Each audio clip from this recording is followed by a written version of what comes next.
시간에는 지난 시간에 이어서 자바스크립트의 이제 기본 문법적인 부분을 살펴볼 건데, 지난주에 우리가 자바스크립트가 이 언어가 뭐 오브젝트 베이스드 언어라던가 클라이언트 사이드의 스크립트 언어라던가 이런 자바스크립트를 개요하고, 여러분들이 지난주에는 뭐를 배웠냐면은, 자, 얘가 HTML 문서 내에 들어갈 때는 스크립트 슬래시 스크립트로 해서 들어간다는 거, 그거 하고, 그 다음에 변수까지 여러분 지난주에 살펴봤어요.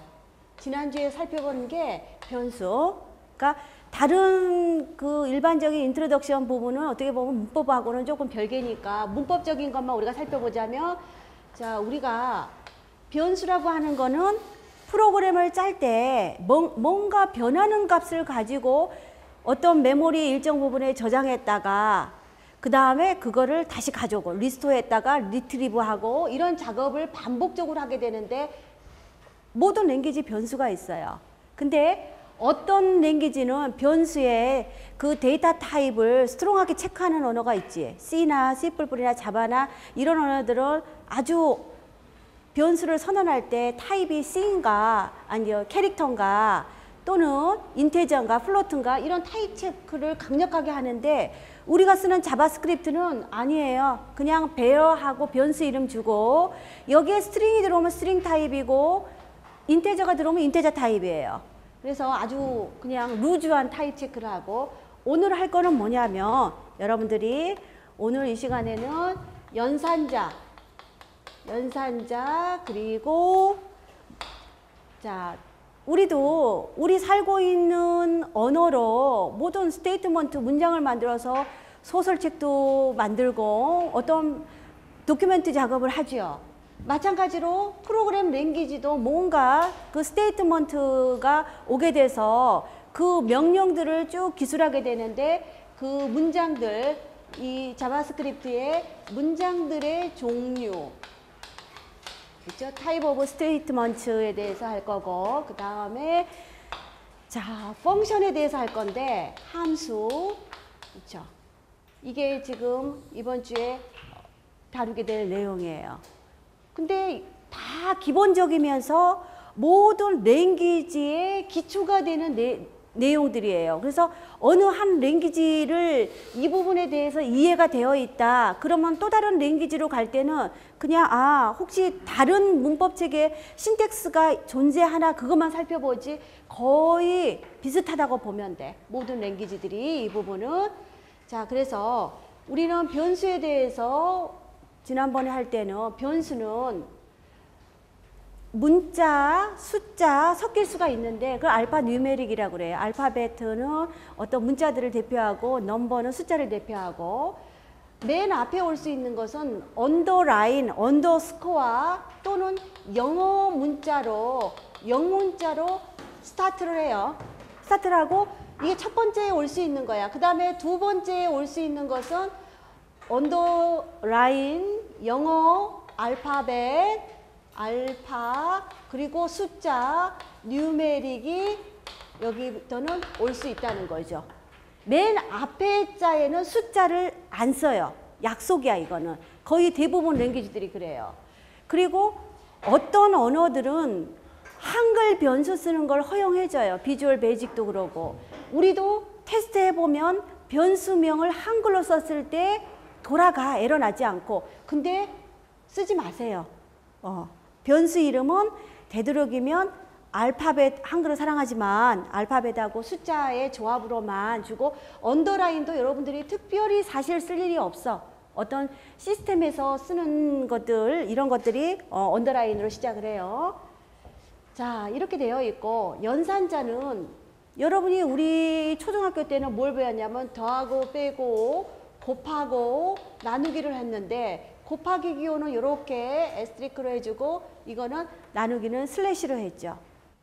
이건 뭐냐면 사칙연산이었어요. 사칙연산은 뭐냐면 바이너리 오퍼레이션이야. 오퍼랜드가 두 개가 있어요. 그쵸? 이렇게 두 개가 있어서 연산하는.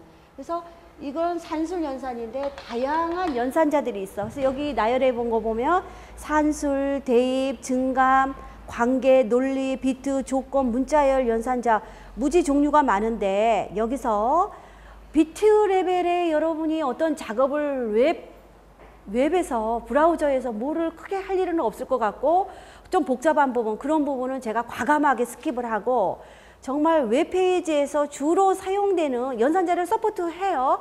서포트하지만 그게 어떻게 돌아간다는 것만 얘기를 하고 주로 사용하는 연산자에 대해서만 자세히 살펴볼게요. 그 다음에 문장의 종류, 그쵸?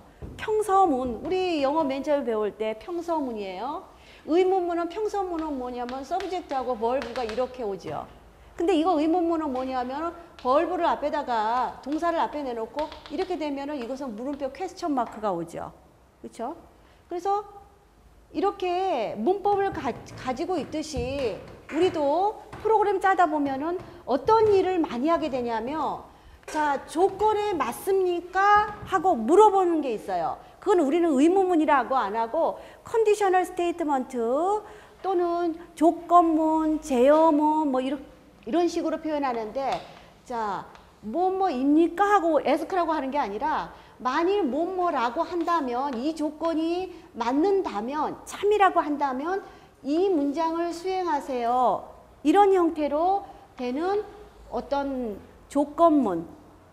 조건문이라고도 하고 얘는 어딘가로 브랜치가 분기되기 때문에 어떤 그쵸?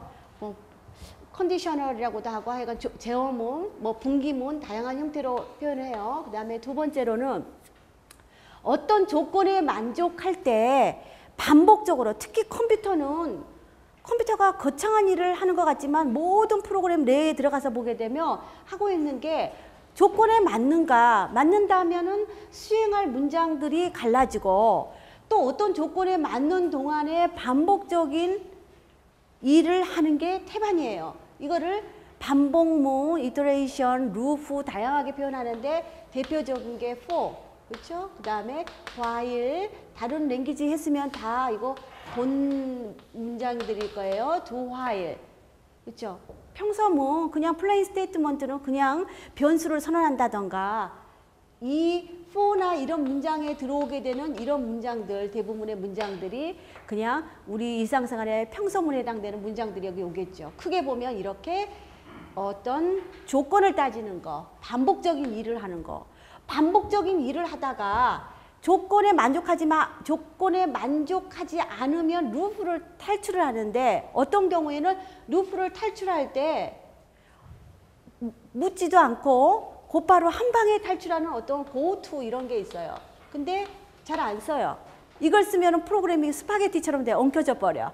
그래서 이런 것보다는 어떤 조건에 맞을 때 브레이크를 한다던가 이 브레이크는 뭐냐면 여러 블락을 얘가 프로그램이 가지고 있을 때 이 브레이크를 만나면 한 블락을 탈출하게 돼요.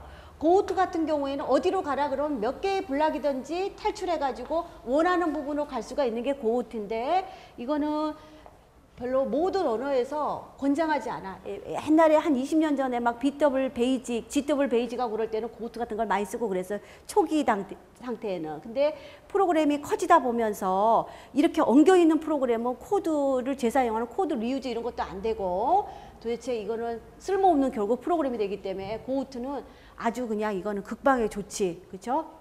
그 다음에 continue라고 하는 문장이 있어요. 자. 이런 것들을 오늘 이제 여러분들이 자바스크립트에서 어떻게 지원되나. 그 다음에 함수. 고등학교 때 여러분 함수 많이 했죠? fx는 y예요. fx가 만약에 3x 제곱 플러스 x 플러스 7이라고 해요. 그러면 이런 함수 펑션이 있는데 여기에 만약에 x가 1이 날아가게 되면 쭉 1이 날아갔어요. 그럼 결과는 F1이 나올 거란 말이죠. 근데 이 F1은 뭐가 나오냐면 1이 들어가고 1이 들어가고 1이 들어가면 11 값이 나오겠죠? 그럼 이거를 표현해 주는 거, 그렇죠? 이게 바로 그냥 어렵게 생각할 필요 없이 그냥 함수예요. 그런데 이 함수는 내가 이렇게 필요한 user define 펑션을 우리가 만들 수도 있고 이미 지난 시간에 여러분한테 뭘 해줬냐면은 프롬프트라는 함수로 이용해 가지고 어떤 박스, 텍스트 박스를 앞에 게스트 사용자한테 주고서 값을 입력받아 와라. 이걸 했죠. 얼러트나 컨펌 같은 경우에는 입력받는 것은 버튼을 눌렀을 때 확인이나 또 yes, no 그거밖에 없으니까. 그다음에 또 하나 함수를 내장 함수를 뭘 알려줬냐면 parse int라고 하는 함수를 알려줬어요. 이 프롬프트라고 하는 것은 기본적으로 가지고 오는 게 문자열을 입력받아요. 왜 숫자를 안 하고 문자열?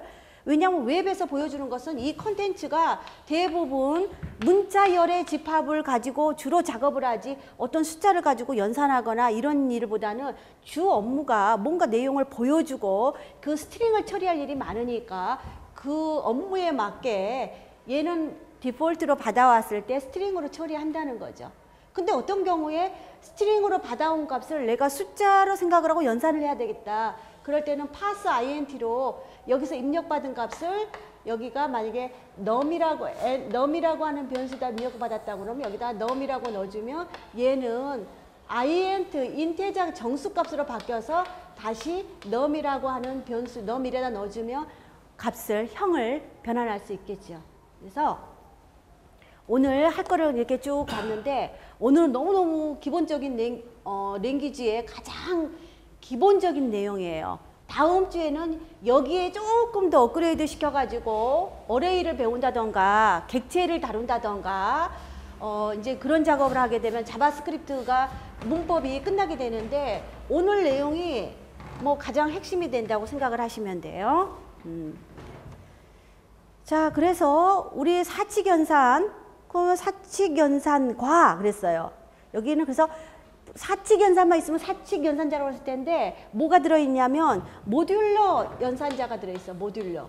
이 모듈러 연산은 우리는 별로 안 써요. 어느 때 나머지 연산 쓰냐면 사과 농장에 사과를 갖다가 수확을 해가지고 박스에 담을 건데 한 박스는 몇 개가 들어가냐면은 10개가 들어가요. 사과가 45개야.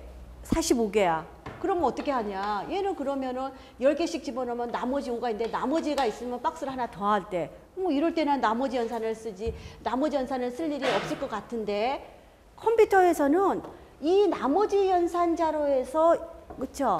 그 암호화하고 이런 작업에서도 굉장히 많이 쓰는 연산자예요. 여러분은 어느 때 쓰냐면 이런 경우 자 여러분이 숫자를 하나 입력을 받았어요. 그래서 num이라고 하는 숫자를 입력을 받았어. 근데 뭘 받았냐면 하여간 여기에 10을 받았다고 해볼게요. 이 숫자가 짝수냐 홀수냐 그거 알려고 그러면 if 만약에 num 요 퍼센트 이 한 것이 만약에 0이라고 한다면 이제 C 같은 경우는 printf가 올 거고 여기는 document write 해가지고 여기는 짝수입니다. 그렇지 않으면 else면 홀수입니다. 이렇게 찍어주면 되겠죠?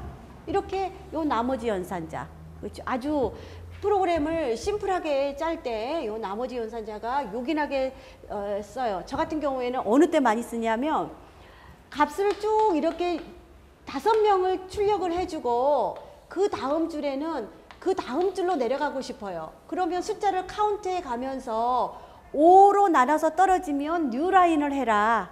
뭐 이럴 때 활용하거나 하여간 이거는 아주 일상생활에서는 사용하지 않지만 프로그램에서는 아주 심플하게 짤 때 요긴하게 쓰는 게 이제 나머지 연산자고 이번에는 뭐냐면 자 우리는 이제까지 이거를 이퀄이라고 배웠어요. 우리 그냥 저기 수학을 할 때. 근데 컴퓨터에서는 이것은 뭐냐면 이퀄이 아니라 어사인먼트예요. 얘는 어사인먼트로 여기 그러니까는 라이트 사이드에 있는 R 밸류를 레프트 사이드에 있는 L 밸류로 이쪽으로 넣어주는 게 바로 어사인먼트에 해당되는 거예요. 그럼 이퀄에 해당되는 건 뭐냐면 이게 바로 이퀄이에요. 이퀄. 그렇죠? 어떤 데는 요 세 개라면 이퀴벌런트 뭐 이렇게도 하는데 하여간 자바스크립트는 이게 어사인먼트하고 이퀄 이거를 가지고 있는데 이게 이제 큰 차이점이고 그럼 보시면은 이런 게 있어요. 플러스는 마이너스는 여기 보면 더하고 빼고 곱하고 나누고 모듈러 그렇죠. 이것만 있냐면 그게 아니라 비트 연산자하고 이 할당, 어사인먼트하고 합쳐지는 경우가 있어. 얘의 의미는 뭐냐면, 자, 예를 들어서 설명을 할게요. 여기가, 자, A3이라고 이렇게 되어 있다. 그럼 얘의 의미는 A는 A 플러스 3이라고 하는 의미예요. A가 두 번 오니까 A를 살짝 지우고 이렇게 써주면 참 좋겠는데, 더하기가 이쪽으로 이렇게 넘어와 가지고 A 플러스는 3, 이 노테이션을 여러분이 기억을 해야 돼요. 여기가 만약에 N이다 그러면 여기는 N으로 바뀌겠죠.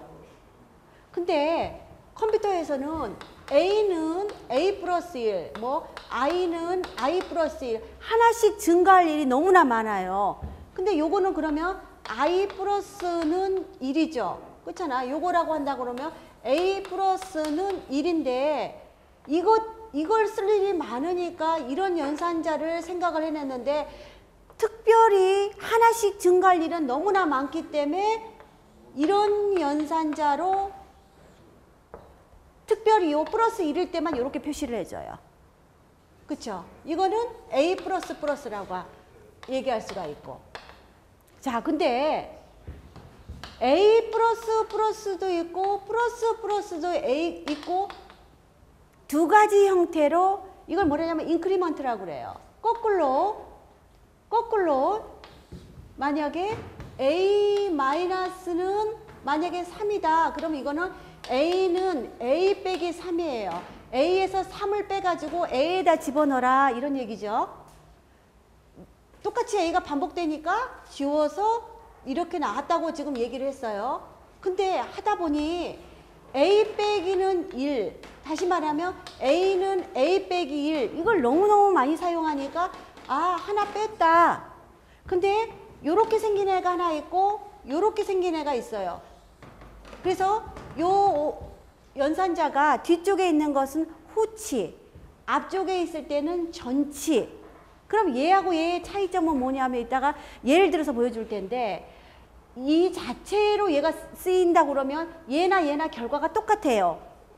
얘나 똑같이 A는 A 플러스 1을 의미하는데, 이렇게 되어 있는 것은 자기를 하나 증가시키고 뭔가 수식을 수행하는 전치의 연산자고, 얘 같은 경우에는 앞에 뭔가 해결을 보고 뒤늦게 자기가 하나 증가시키는 형태야. 그래서 요 자체로는 설명을 못 하겠고 조금 이따 예제 설명할 부분이 나오면 요거는 설명을 드릴게요. 하여간 무슨 얘기냐면은 요런 노테이션, 이런 할당 연산자가 이렇게 있는데 요것은 A, B라고 되어 있는 B의 값을 A에 카피하는 게 이 할당 연산자인데, 여기에 더하고 빼고 곱하고 나누고 모듈러라는 연산자가 같이 섞여서 어떤 역할을 해주냐면, 이렇게 A 플러스는 1 같은 경우에는 A는 A 플러스 1, 여기가 만약에 K다 그러면 A는 A 플러스 K, 이런 형태의 연산자를 여러분이,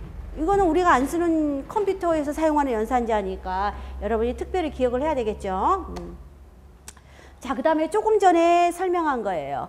자, 플러스 마이너스는 대입 연산자 이거하고 이거를 갖다가 하나씩 증가하거나 감소할 때, 하나 증가시키는 걸 인크리먼트라고 그러고 감소시키는 걸 디크리먼트라고 하는데, 이렇게 되는 것을 너무 자주 사용되는 거, 하나씩만 증가하거나 하나씩만 감소하는 건 특별히 플러스 마이너스라고 해서 연산자가 지원된다. 그 다음에 관계 연산자는 우리 뭐 그쵸, greater than, 그쵸, less than, greater than or equal to 뭐 이래요. 하여간 크거나 같은가, 작거나 같은가, 뭐 이런 것의 관계를 따지는 연산자. 그렇죠? 얘의 결과값은 true 아니면 false, 참과 거짓으로 나오게 되겠죠. 자, 요것은 같다예요. 이것은 같지 않다예요. 요 자체만으로 이거 느낌표는 낫의 의미예요. 그렇죠? 논리라고 하는 것은 여러분 그 뭐 논리 곱, 논리 합, 이거 고등학교 때 열심히 했을 텐데, 논리 곱이라고 하는 것은 AND에 해당되는 거예요. AND에 해당되는 것은 뭐냐면 집합으로 말하면 교집합에 해당되는 게 이거죠.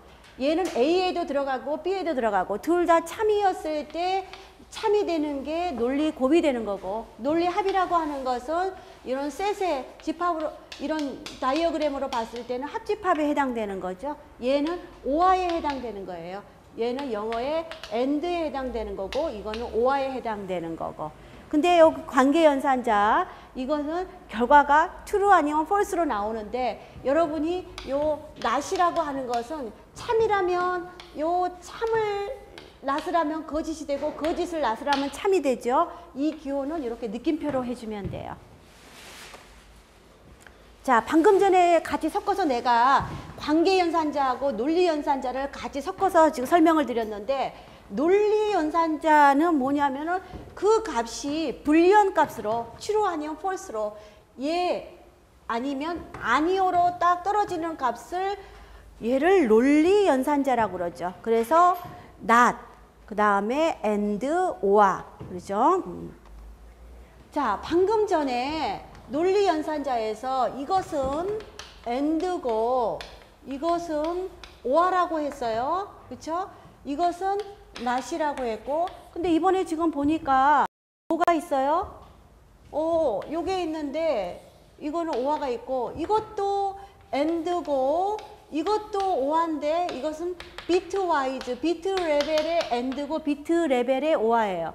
무슨 얘기냐면, 지금 여기 보이는 비트 연산자들은 여러분들이 저기 C나 어떤 무슨 프로그램을 짤 때는 사실은 필요해요. 근데 웹에서는 여러분들이 사실 쓸 일은 없는데 그냥 알고만 있고, 하나만 내가 예를 들어줄게요. 컴퓨터의 세계는 이진수의 세계예요. 0 아니면 1이 돼. 그래서 만약에 여러분이 8이 있고 그 다음에 10이 있다 그러면 이 8이라고 한 건 1빵빵으로 표현이 되고, 얘는 10 같은 경우에는 1빵 1빵이 되죠.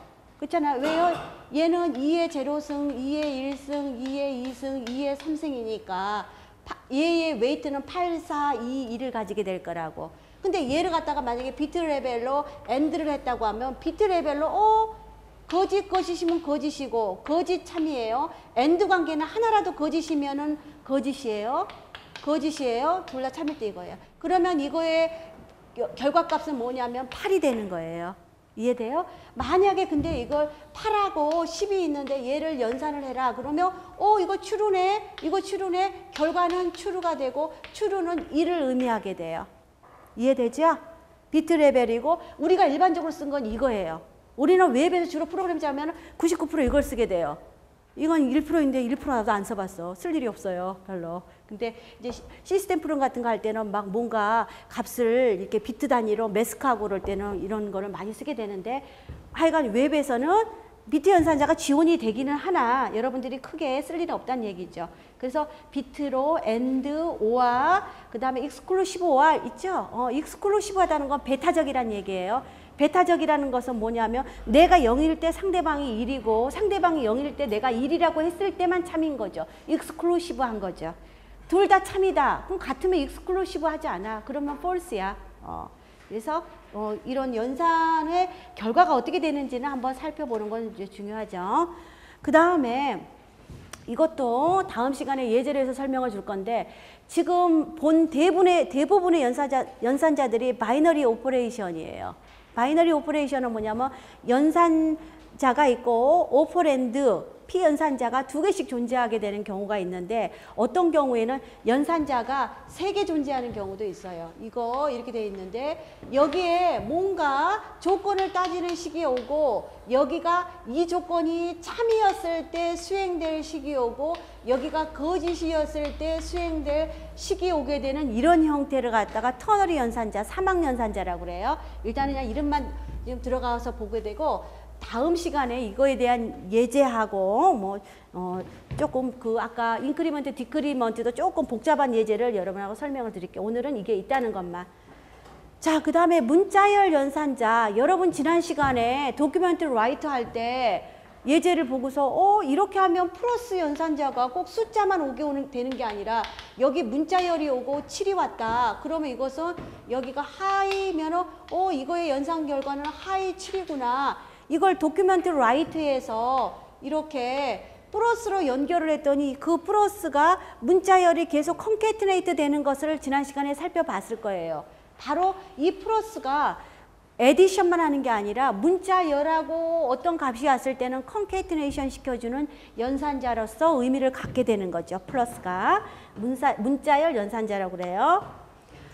자, 그래서 우리는 그냥 여러분한테 7 곱하기 3 더하기 8의 뭐 제곱, 그 다음에 빼기 하고 3 더하기 뭐 3 뭐라고 그래야 되나? 더하기 2 곱하기 뭐 8 이렇게 했다. 그러면 여러분들 알아가지고 아 가로 먼저 하고 이렇게 그렇죠. 누승되는 거 계산하고 곱하기 나누기를 먼저 계산을 하고 더하기 빼기는 이쪽 왼쪽에서부터 오른쪽으로 오게 되는 그런 프라이어티를 나도 모르게 손이 알아서 쓰고 있죠. 이거 다 뭐 크게 아주 어렸을 때는 외웠지만 마찬가지로 여러분들이 이런 지금 본 연산자들도 서로 간에 프라이어티를 가지고 있는데 여러분들이 좀 익숙하지 않은 거 있어요. 관계 연산자가 먼저인가, 대입 연산자가 먼저인가, 논리 연산자가 먼저인가, 그건 조금 이렇게 좀 봐야 될 거야. 근데 하나 기억을 하자면 대입 연산자가 우선순위 제일 낮아요. 다 연산한 다음에 마지막에 어사인 하라는 얘기예요. 어사인먼트 하라는 얘기예요. 그래서 대입 연산자가 연산 우선순위가 낮고 제일 높은 것은 가로예요. 가로도 우선순위가 제일 높은 것은 속 아래에 있는 속가로죠. 가장 안에 있는 가로부터 차곡차곡 해 나가고 그 다음에 연산자가 바이너리 오퍼레이터가 가장 많은데 우선순위로 봤을 때는 얘보다 더 우선순위가 높은 것은 유너리 연산자예요. 유너리 연산자는 부호가 마이너스다, 그 다음에 플러스다, 하나 증가시켜라, 감소시켜라, 그쵸? 그리고 부정, 이렇게 부정하는 거, 이렇게 단독으로 쓰이는 거, A라는 값이 있는데 이것을 부호를 바꿔라, 또는 하나 증가를 먼저 시켜라, 이거의 값을 갖다가 부정하는 거, 반대로 하는 거, 이런 연산자가 가장 우선순위가 높아요. 그 다음에 바이너리 연산자가 오게 되는데 바이너리는 곱하기, 나누기, 모듈러가 더 높고 그 밑에 더하기, 빼기가 있고 그 다음에 이런 연산자, 쉬프트 연산자도 있는데 이 연산자도 비트 레벨에서 움직이게 되기 때문에 여러분들은 크게 신경 안 쓰셔도 돼요. 우리가 더하기를 한다, 아니 곱하기를 한다. 보세요. 내가 4라고 하는 숫자가 있으면 컴퓨터는 얘는 0, 1, 0, 0이 4예요. 근데 4를 내가 왼쪽으로 하나 쉬프트를 하죠. 그러면 1, 빵, 빵, 빵이 되면서 얘는 8로 변했어요. 쉬프트를 하나 왼쪽으로 하게 되는 것은 얘는 곱하기 2를 하는 효과예요. 반대로 만약에 4가 있는데 이 오른쪽 방향으로 쉬프트를 했다. 쉬프트를 했다는 건 이동한다는 거 하나씩이요. 그러면 이렇게 이동을 하면 0, 얘는 1이 오고 0이 오고 여기 비어있는 자리는 0으로 채워졌을 때 얘는 2가 됐네요. 4를 2로 나눴을 때 2가 나오죠. 오른쪽으로 하나 쉬프트 하면은 나누기 효과고 왼쪽으로 쉬프트를 하면 곱하기 효과를 내는 어떤 이런 쉬프트 연산자가 있는데 여러분들은 아 그런 게 있구나 그냥 그렇게만 생각을 하셔도 돼요. 그 다음에 비교 연산자, 그 다음에 비트 레벨의 연산자들이 있고 논리 조건 대입 우선순위가 밑에 낮아요. 자 그랬고요. 그래서 지금 우리가 연산자하고 연산자의 우선순위를 살펴봤는데 그러면 하나 간단히 예제를 봐야죠. 예제를 보니까 그죠? 스크립트 슬래시 스크립트 사이에 자바스크립트의 프로그램 코드가 와요. 그리고 bear는 뭐냐면 변수를 선언할 때 bear예요. bear라고 되어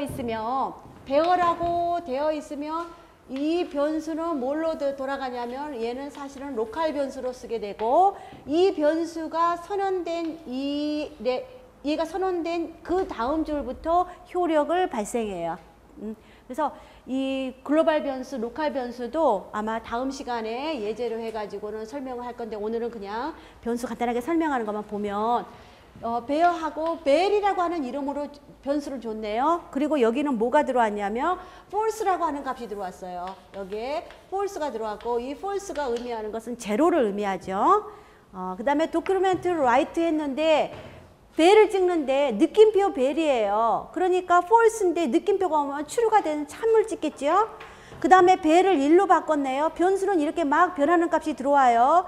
그래가지고 찍어주는데 물결 벨을 찍었네요. 그쵸?